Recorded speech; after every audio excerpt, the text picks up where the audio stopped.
Today we're going to walk through Chapter 4 in our Power of Critical Thinking 8th edition. And I want to make sure that everybody has a few of the things down right here at the beginning, and then we can talk about what's going on in this chapter, okay? And I'm in a different room today, so things are a little bit weird. So my agenda today is to work through Chapter 4. We have 3 sections: when claims conflict, experts and non-experts, and personal experience, okay? We're going to add 2 big words to our list. The first one is background information, and its official definition is here. There is another sentence that adds to that helps a bit. But anyway, background information, that huge collection of very well supported beliefs that we all rely on to inform our actions and choices. And so this is something that we would also call things like that's common sense, or that's common knowledge. And as my husband likes to say, common sense is not so common anymore.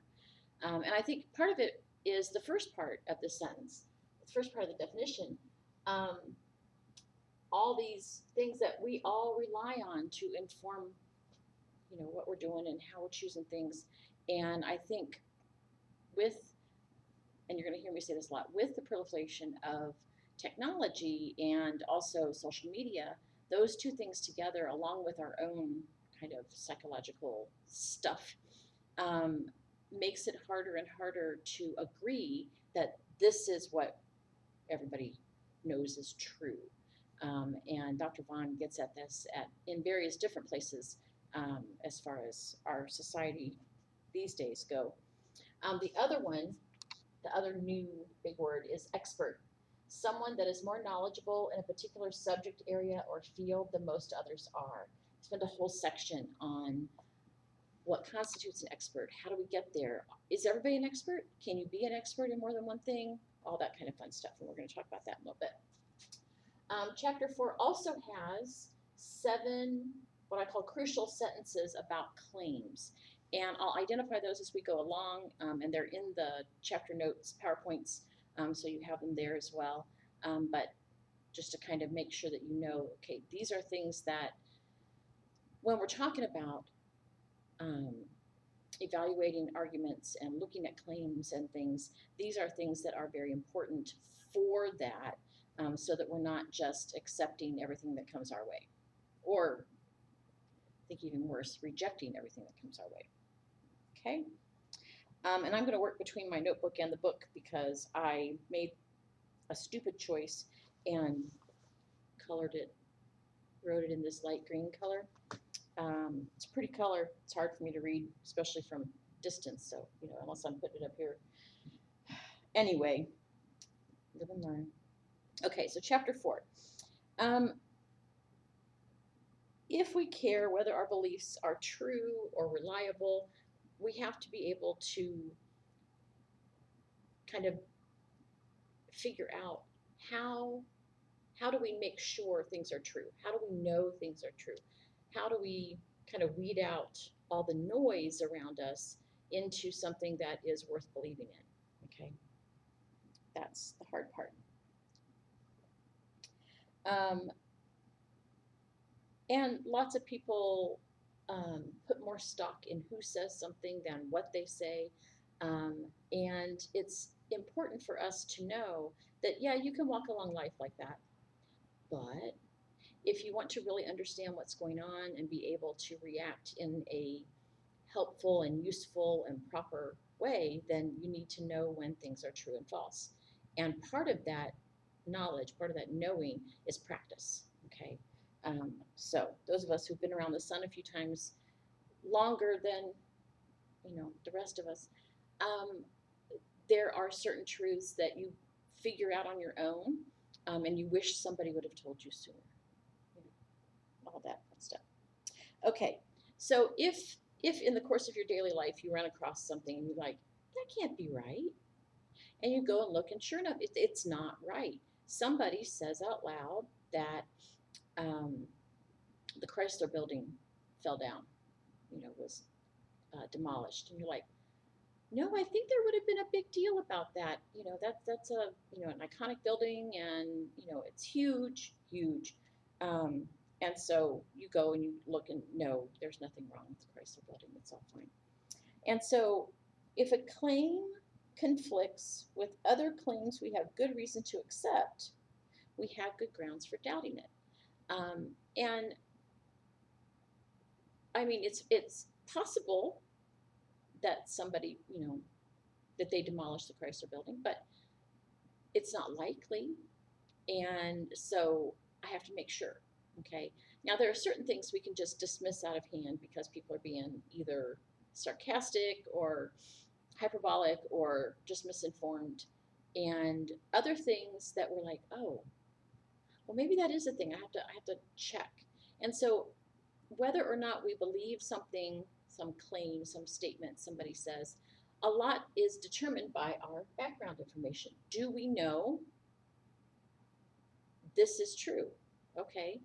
Well, I'm not sure then the other thing is true. Anyway, it's all kinds of fun. With conflicting claims, you are justified in believing either of them. You are not justified in believing either of them until you've kind of resolved that conflict. And it happens thousands of times a day.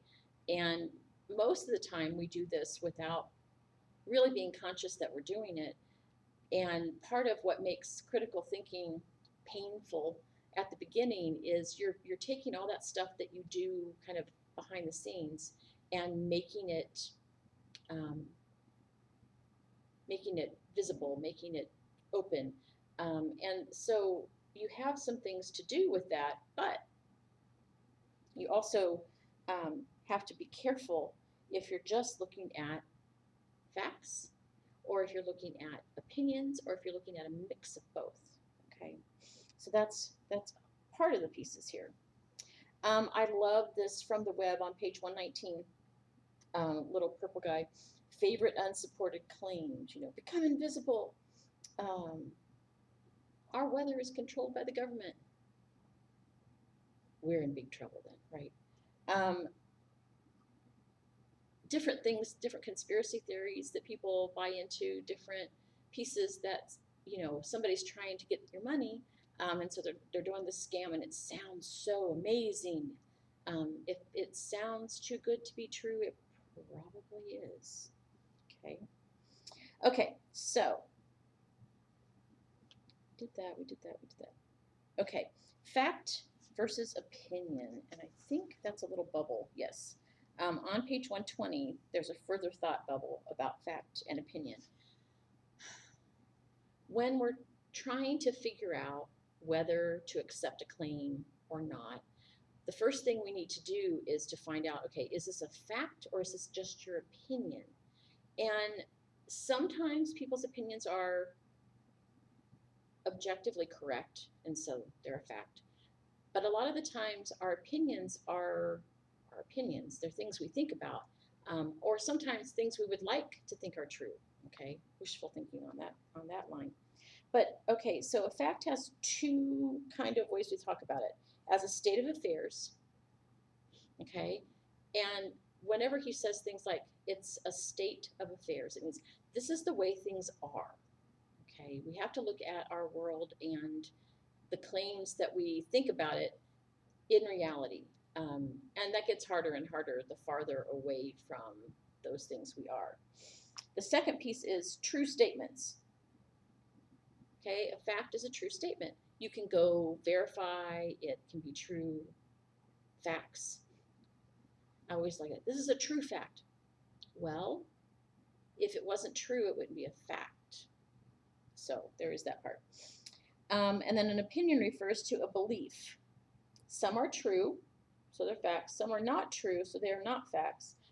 When we say, oh, that's a matter of opinion, most of the time what we're saying is, oh, see, everybody has their own opinion on this, and it's really not something you can argue about. Like, what's your favorite ice cream? Okay. Surprise, surprise, I like chocolate. But somebody else might say, oh, plain chocolate? I want Rocky Road. And I'm like, no, I don't want you messing up my ice cream. So are either of us wrong? Well, no, I really like plain chocolate ice cream.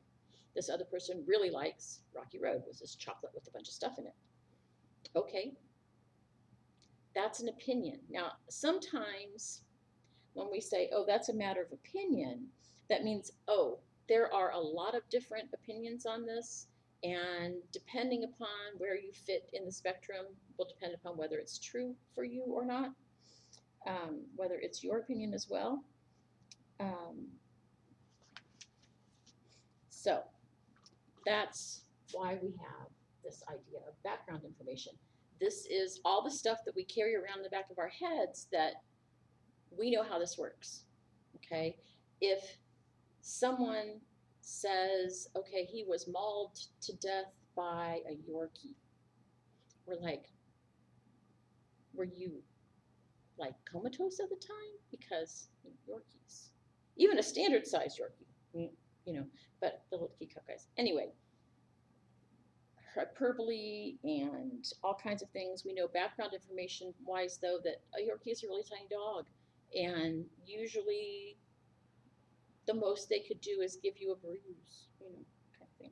Anyway, things that we know are common sense, things that we know are true just because this is the way we grew up, or this is the way everybody does it.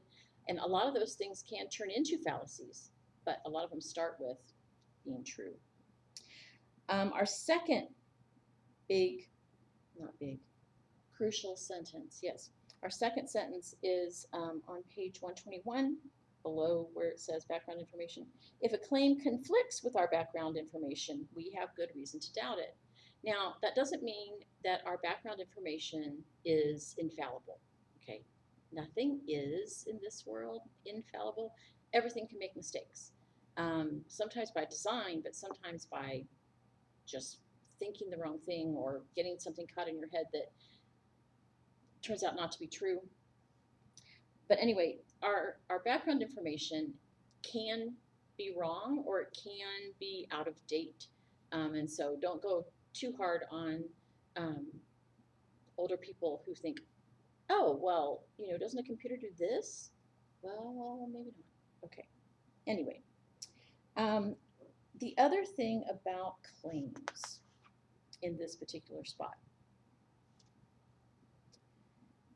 it's not reasonable to believe a claim when there is no good reason for doing so. Now, if we could all just keep that little thing running around in our heads, it would save us a world of trouble. I'd like to impart that particular one to a lot of folks who think they know. But the more background information the claim conflicts with, the more reason we have to doubt it. It's always possible, of course, that a conflicting claim is true, and some of our background information is unfounded. We have this idea of, if it's supposed to be true, it's going to be true. And I'll talk a little bit more about that when we get later on. Personal experience stuff. So one of the best things about critical thinking is it shows us over and over and over again that there are usually more than two choices. A lot of things, a lot of answers are kind of on a sliding scale. And so we need to proportion our belief to the evidence, okay? So if there's a lot of evidence, hard evidence, statistics, all the things that we can, kind of glom onto for that, if there's a lot of evidence that says yes, then we're safe in accepting that claim. If there's a lot of conflicting evidence, or maybe there's only one piece of actual evidence and the rest is all circumstantial, maybe we don't quite accept the whole claim, or maybe we're always on the lookout for things that might back this up, okay? But yes, it's not reasonable to believe a claim when there is no good reason for doing so, okay? Now, this next little bit here is here and back in chapter 2 when we talked about social relativism and philosophical relativism, subjective relativism, those things don't work. They're not consistent in themselves, and so they don't work for a good way of running your life. And the same thing kind of here is there are a lot of folks who think that doing an internet search or reading a couple articles or maybe even reading a book about a particular topic makes them an expert. And that's not true, okay?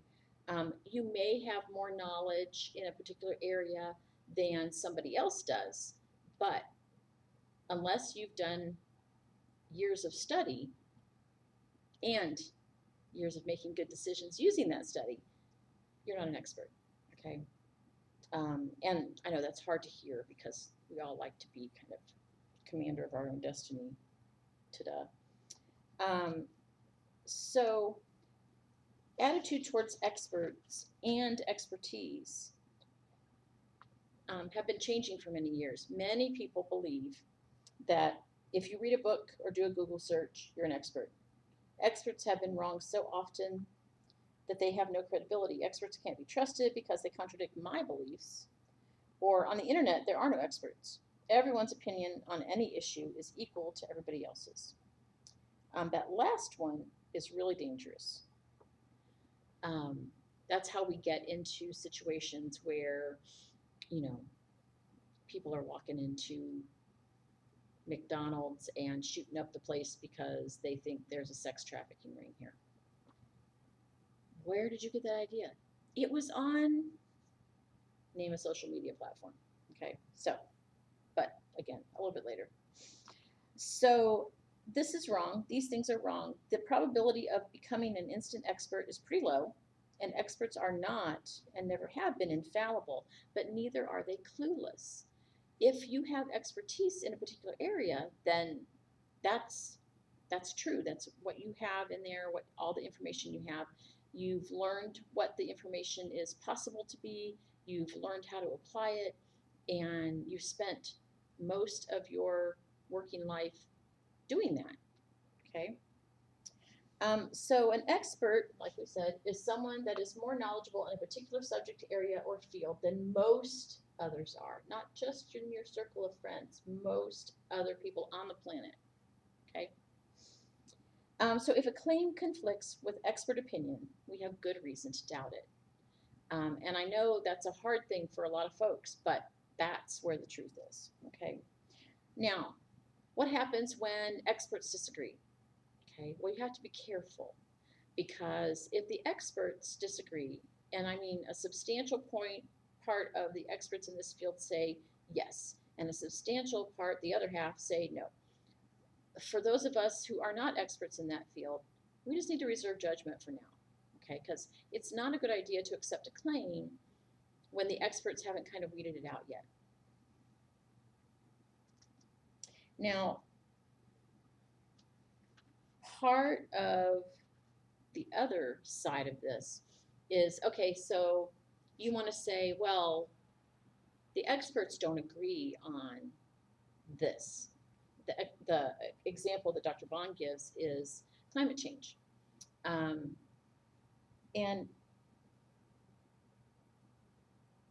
what what some people do as far as they say, oh, it can't be, that's not true, nobody believes that. Okay, well, 97% of the scientists who work with climate issues say, yeah, there has been a change, there has been a shift. It's getting worse, and it's probably not helped at the very least, probably caused at the best by human activity. You think about how long has the human race been burning fossil fuels? How long have we been, using other kinds of chemicals and things that work for this isolated idea, but cause all kinds of problems down the line? And until, this is something you have to think about as well, especially in our current milieu, until the government created oversight, we didn't know. Companies didn't tell us. I grew up in a town, and this, I know, taints my kind of what? But I grew up in a town where the local manufacturing business dumped all their waste into this river that ran through the town. And there was an oxbow kind of lake. Basically, I could see it from my kitchen window down the way. And we all jokingly called it Chemical Lake because it was. There were no fish. There were only funny looking things down there. Couldn't go fishing there anyway. It was all kind of closed off. And for years and years, and those of us who grew up there, especially in the 60s and 70s and early 80s, before EPA regulations and all of that, we were bombarded with all kinds of chemicals that we didn't know, had no knowledge, had no notice, and nothing really to do about it. Anyway, so there are good things. Most corporations, and I say most because there are some that are kind of alive and aware, but most corporations are not going to do something that cuts into their profits. And disposing of waste in a way that makes it inert or makes it work is expensive. And so they put that off as long as possible, and we are still, dealing with the repercussions on that. So it's not hard for me to believe that we need regulation. We need people to say, you can't do that. Sort of like watching the 2-year-old do that for a little bit and find out just how crazy people can be. Self-centered. Okay. So this whole, if the experts disagree, this is something that people have been putting out there for a while. Well, it's not definitive. We don't have, recourse to this. When really since 2019, 97% of actively publishing climate scientists agreed that climate warming trends are extremely likely to be caused by human activities. Okay. Now, the next thing that we're going to talk about is this idea of the fallacious appeal to authority. Now, there are lots of people in our lives that are authorities, okay? Everything from parents and babysitters and nannies and that kind of stuff, all the way up to, President of the United States, different cabinet members, all that kind of fun stuff. Your boss, your principal, your whatever. We have a lot of authorities in our lives. Well, this kind of authority is somebody who seems to have an impact, but they might not really be an expert. And I think the most interesting ones are when people look to celebrities and sports figures and things and say, oh, well, they don't agree with global warming, so it can't possibly be right. Yeah. If we are to avoid that trap of appealing to a fallacious authority, somebody who's not really an expert in the field, but we like them and so we want to listen to them, okay? But if we're to avoid the trap, we must look beyond mere labels and titles and ask, does this person provide us with any good reasons or evidence? Okay? So in order to be that expert, you have to be working in that field.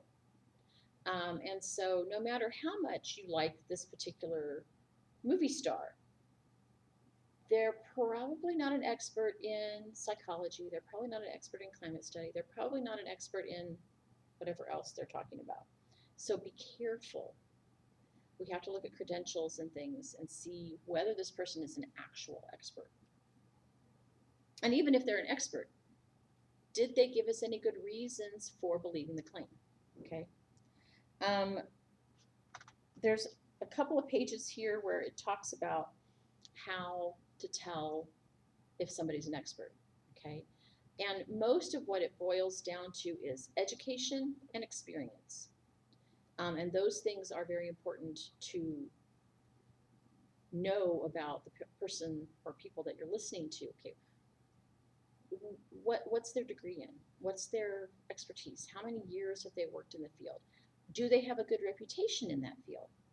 Okay, so I mean, because I know a couple of PhD people who really don't know any more about their field than I do, or the next person does, because they got the piece of paper, but they didn't really learn anything, and they haven't really used it well. That's all kinds of things. On page 126, there's a whole list of things. If your expert, your quote-unquote expert, is guilty of simple factual or formal errors, if they don't adequately support their claims, if they don't treat opposing views respectfully, all those kinds of things go on. And we have to be careful with that.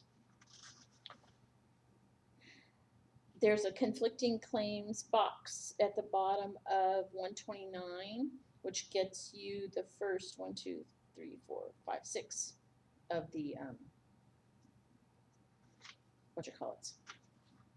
Now, one thing he does talk about that I think is interesting is it's really hard for most of us to predict the future. Okay, even if it's in our field and it's on trend and everybody's paying attention, we can still get some things wrong. Okay, so fallacious appeals to questionable authority is there at the bottom of 128 and top of 129, and then your review notes is at the bottom there. Okay, last part of chapter 4 is personal experience. A lot of us use our personal experience as a guide to future experience, right? We learn our lesson about maybe not speaking up so quickly so that we're not embarrassed, or we, kind of go through the motions on, okay, we can sit through this. We don't have to believe it. Okay. Personal experience, though, has its own issues. Okay. Now there's the obvious things, your personal experience is usually reliable, and this is our last crucial sentence. It's reasonable to accept the evidence provided by personal experience only if there's no good reason to doubt it. Well, why would you doubt your own personal experience? Well, there are lots of reasons. One is impairment. Okay, sometimes we're too tired. Sometimes it's, you wake up in the middle of the night and something happens and you're not quite sure afterwards if that was real or a dream. Don't put too much stock in it, right? If you're impaired by, you've got the flu and you're all lousy-headed, or you've had your wisdom teeth out and they gave you drugs to manage the pain and that kind of stuff. Okay, whatever happens in that period of time, probably not going to hold that down very hard. Impairment, okay, so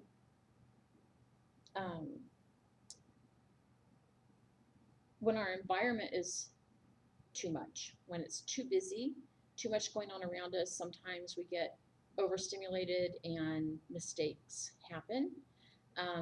Other times we're tired. Perhaps we've had an adult beverage or 5, and that's not a good time to make decisions or use that as a basis for other decisions. And there are other ways to be impaired. So there's also problems with chronic illnesses and things that do impact memory and decision making and that kind of stuff. So it's not all because we've overindulged. Sometimes it's just the way we are. The other part of this is memories can be affected by many of the same factors that interfere with accurate perception. Okay, so your memories tend to fill in the blanks, or you can suppress memories if the experience is traumatic or injurious.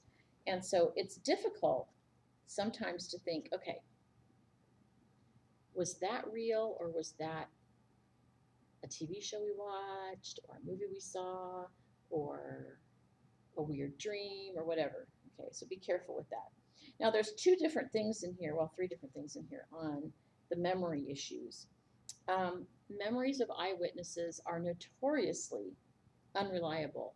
You think about how stressed you are in a car accident, or how stressed you are if the person that you love is dying, or how stressed you would be in being a witness to a crime, about bank robberies and that kind of stuff. People tend to focus on one thing, and a lot of times that's not something that actually happened. Okay. And then there's one here on 131, tinkering with your memory. And then there's another piece over here, but we're gonna go a couple of different places here. So one of the things about our perception, personal experience, is that a lot of times what we think happens is what we thought would happen. Okay. And in some ways that's okay, we do that, that's fine. But in other ways, just because you expect to see something doesn't mean it's actually there. Okay. And we have that expectation at the top of 133. You have, that's this further thought. Look, Martian canals. Now, we might have to revise this yet again, but this particular piece, Schiaparelli in 1877 said, oh, you look up, had a telescope, not a very good one, but good for him. It looks up and sees Mars and says, look, there are canals. Look at these. This is amazing. And then in the 20th century, Percival Lowell argued that they were constructed by an advanced Martian civilization. It turns out, however, that there aren't any canals on Mars. Not this expansive thing that we see here. And part of that is, if you've been told something is there and you look up and you see something, okay, so those must be the canals. Okay, they're not really there. Shadows and things on early telescopes. Interesting. Now we have the James Webb telescope, and oh my goodness, the details that we know now that we didn't know before. Okay, this is my favorite part, and you think it's funny because I'm mostly an English teacher, but this whole math thing. We as humans tend to overestimate the chances we have of something being X. Excuse me. That's why we have casinos. If nobody went, they wouldn't make any money. But people go because they think they have a way of beating the system, or they know how to, play the game, basically. And some people are very good at it. Some people, not so much. It's usually the ones that are not so much that end up going to the casino and losing their shirt. So, innumeracy and probability. One of the funnest things, and I used to do this every time I had a seated class, was if you have at least 23 people in a room, okay, and you think, okay, what's the probability of 2 people in this room sharing the same birthday, being a birthday twin? Maybe not the same year, but the same month and day, okay? And if you have 23 people, the likelihood is nearly 100%. 2 people in that room will have the same birthday. And you would think, well, shouldn't it be like 1 in 365, because that's how many days there are? Maybe, but not really.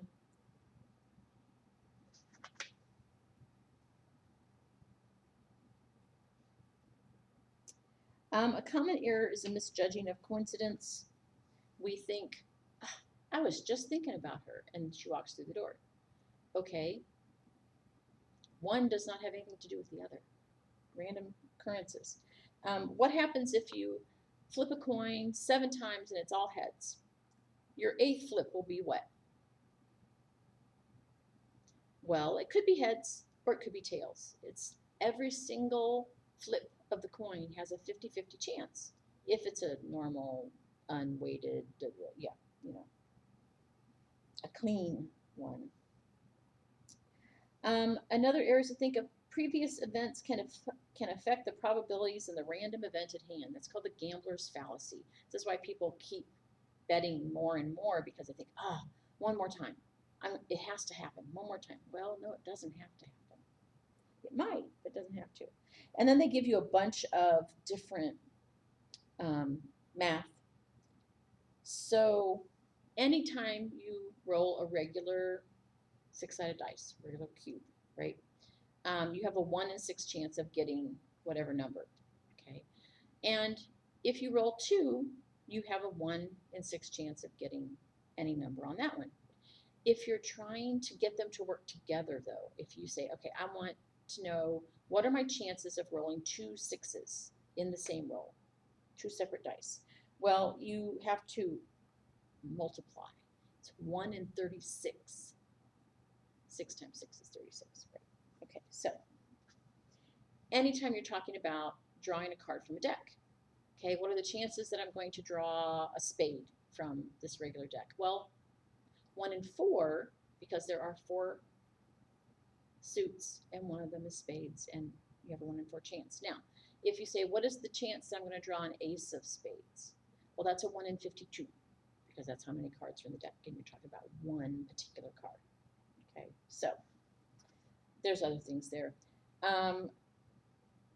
Sometimes we want to know the chance of either. Sometimes we want to know the chance of both, and it depends upon whether we're doing things in sequence or in a row. And so the chances there get multiplied or added depending. Okay. The very last thing here is this idea of gut knowing. Now, there are folks who are heavily empathic and they can judge people very well, not like in a judgy way, but like figure out what people are doing and what they're going to do in a very good way. A lot of the times, though, our gut feelings, it's just anxiety. Okay. But anyway, there's a little box there on 137. So we're adding 2 keywords, 2 big words, background information, and expert. We have these crucial sentences that will play a big part in how we deal with claims, so they're good to know about. And then just kind of walking through things. Now, all the exercises for Chapter 4 at the end, so I don't have to give you page numbers, just go past the summary and there they are. So that's always helpful as well. I hope that's helped you a little bit with Chapter 4. If you have questions, you know how to get a hold of me. You have my email.